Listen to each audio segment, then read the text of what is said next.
Hey there. Today, the mood of the day continues in Aries. It went into Aries on Tuesday, late afternoon, evening. It was around 4 p.m. Pacific time. And before that moon went into Aries, we had a third quarter moon, which I may have forgotten to mention yesterday, but we are now in the final week of this moon cycle, wrapping up the themes of the Gemini new moon. We have the moon in Aries today, which is action oriented. That drive to move things forward and take risks is with us today, as well as we are feeling the bumpiness of yesterday's third quarter moon potentially. And we have Mars, which rules Aries, where the moon is, Mars in Virgo. So, attending to some details as we move things forward. I'm Marina Orms here with your Astro Vibe for Thursday, June 19th. So, we've got now the moon having moved past that Saturn Neptune conjunction. So, also the square to Jupiter. Remember, Jupiter is still squaring Saturn and is now in a pretty close square to, let's see, Jupiter in a close square to Neptune. So before Jupiter moves on past its conjunction to both, or I'm sorry, its square to Saturn and Neptune, we still are feeling that conflict because squares bring tension, they bring pressure.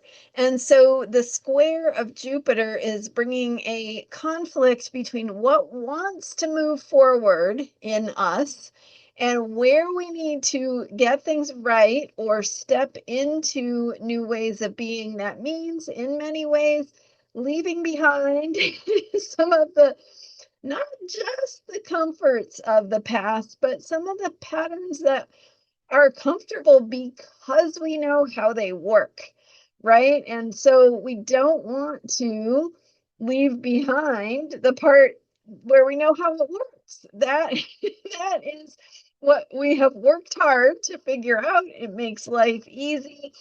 And so now the universe asking us to shift our beliefs, to step into new ways of being and say, okay, yeah, the things that you figured out as ways of operating in the past are now going to need to change as you expand in your journey, your evolutionary journey to discover more of what you are capable of.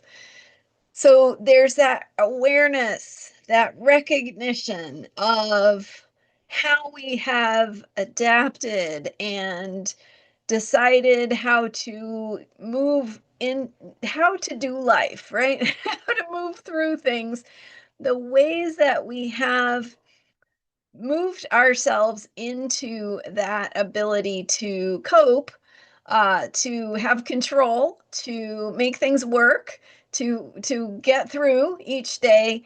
The point is that whatever that is in different ways, it is now being asked of us that we go, okay, that worked for me in the past, but it's not going to work for me anymore. And so that is can be challenging to move on from where we felt like we had control, but also knowing that in that process of letting go of where we have or had control, it also means we are opening to that bigger possibility of how we can do more of what we're capable of. So so I hope that makes sense. So in other words, we're moving past both some of the ways where we knew that we had control, but also some of the limitations, what held us back. And so that can be it requires some confrontation of old beliefs and old ways of operating. And it is also the opportunity to really expand into more abundance, more possibility, more and bigger solutions. That feeling of jumping off the cliff, where, yes, the cliff has a lot to offer, right? But ultimately, it is holding us back when we really are meant to fly. So, what does flight look like for you? And you don't have to exactly know. You might have glimpses, you might have visions, you might even have a plan. I mean, you might be all super clear about what you want and where you're headed, and that's great.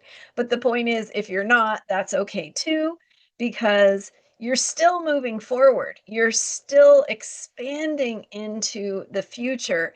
And this process of being asked to leave behind some of the securities, I guess, of the past, the comfort, the control, the places where you knew how things worked. And as you leave that behind, you are also getting ready to open your heart to step forward into what is waiting for you in your future.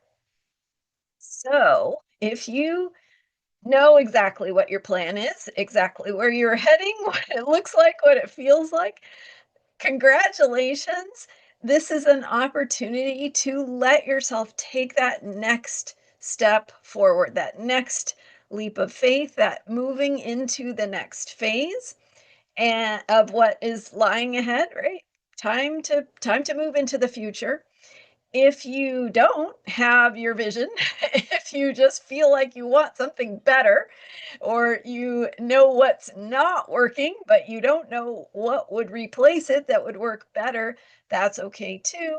So, allowing yourself to open to say, I don't know what it looks like, but I want it to work better. And so the more you can feel into what is that? Is it ease? Is it spaciousness? Is it comfort? Is it a sense of freedom? Is it the ability to rest, right? And you notice I'm not saying abundance because I think abundance can be misleading. It's like, yeah, we want abundance, right? But why? What does it give us? What do we really want? What we really want. I know for myself, sometimes it feels like what I really want is just more space around things. Like that when it comes down to it, that's what I really want. So I can call it abundance, I can call it freedom, I can call it rest, right? So in other words, like thinking and getting creative for yourself in terms of what is that feeling that that future possibility holds for you, because if you can breathe into that, that possibility is showing up and knocking on your door right now. It's like, hey, are you willing to take that next leap of faith, to find your wings, to step into what comes next?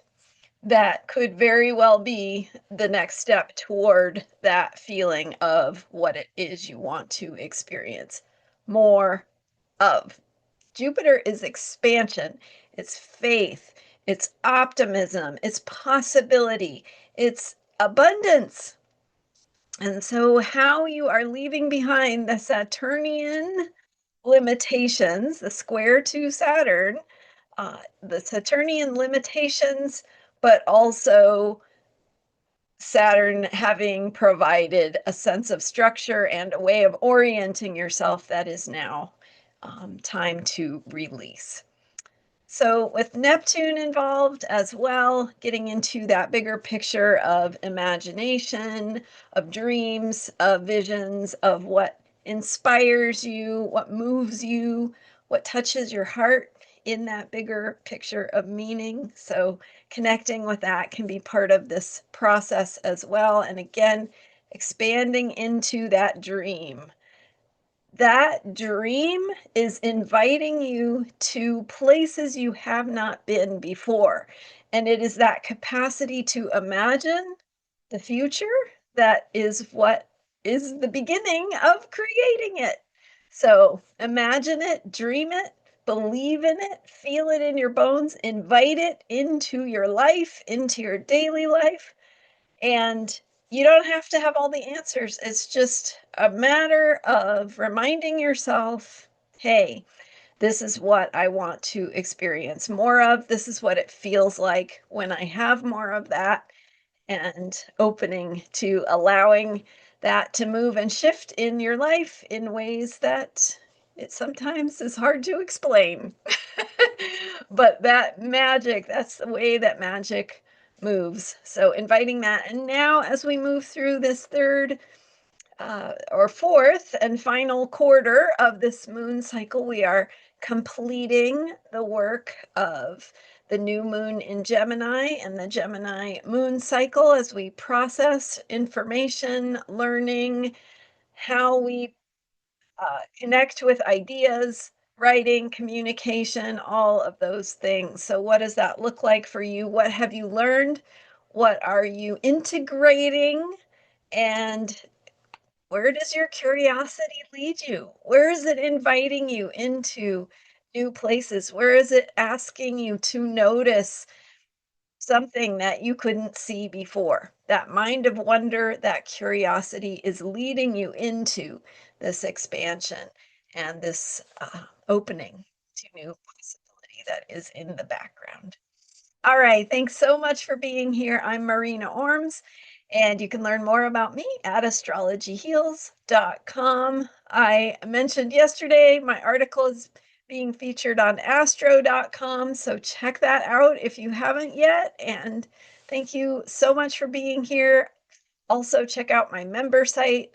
The link is in the description for this video. Lots more content there and more coming that I'm working on. I know it's been a while, but it is definitely coming, and I'm excited about those articles that are out there on the handy reference guide for planetary alignments, planetary shifts of the outer planets in 2025. So a quick synopsis of those anytime you want to check back and see where we're at and what is unfolding with the Jupiter Saturn square, the Jupiter Neptune square, the sextiles, the trines, all of it is in there. So the link again is in the description for this video. Thanks for being a subscriber, and I will see you next time with more astrology for unshakable self care.